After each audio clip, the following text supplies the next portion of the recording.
జగిత్యాల తహసీల్ చౌరస్తా వద్ద అంబేద్కర్ విగ్రహానికి ఎమ్మెల్సీ జీవన్ రెడ్డి పూలమాల వేసి నివాళులర్పించారు. తెలంగాణ రాష్ట్రం ఏర్పాటు కళ అంబేద్కర్ దూరదృష్టితో చేసిన రాజ్యాంగంలోని ఆర్టికల్ 4కు అనుగుణంగా సాకారమైంది.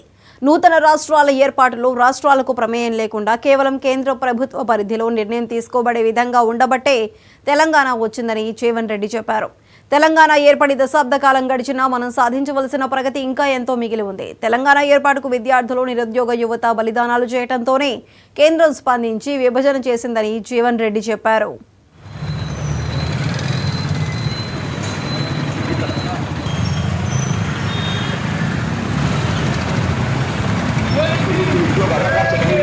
ఉపాధి అవకాశం, ఉద్యోగ అవకాశం అంటే ఉపాధి అవకాశం ప్రధానమని చెప్పంటున్నా.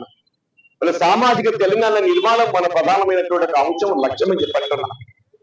ఆ సామాజిక తెలంగాణ నిర్మాణం దిశగా లక్ష్యం ఏదైతుందో, రాష్ట్రం ఏదైతుందో, తెలంగాణ రాష్ట్రంలో చేపడుతున్నటువంటి యొక్క ఈ జాతీయ రాజకీయ ఇవాళ కులగణన మనం గమనిస్తామని చెప్పంటున్నా.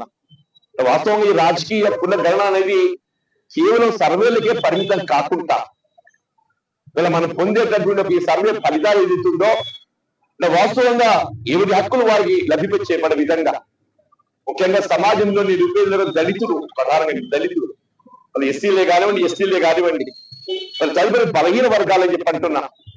అట్లాగే అల్పసంఖ్యాక వర్గాలు, ఆడబిడ్డలు అందరూ కూడా ఏదైతుందో వారికి అందరికీ జనాభా ప్రాతిపదికన వారికి లభించేయవలసినటువంటి యొక్క మరి హక్కులు, రాజకీయ అంశం ప్రధానమైందని చెప్పి అంటున్నా. ఆ రాజకీయ అంశం ప్రధానంగా ఏదైతుందో వారికి అవకాశాలు కల్పింపజేయడంతో పాటుగా వారికి కావాల్సినటువంటి విద్యా ఉద్యోగాలు కల్పన కూడా చెప్పంటున్నా. నిధుల వెచ్చింపు కూడా ప్రధానమని చెప్పంటున్నాను. ఏదైతే ఉద్యోగ అవకాశం అనేది ఉపాధి అవకాశం, ఉద్యోగ అవకాశం అంటే ఉపాధి అవకాశం ప్రధానమని చెప్పంటున్నా. సామాజిక తెలంగాణ నిర్మాణం మన ప్రధానమైన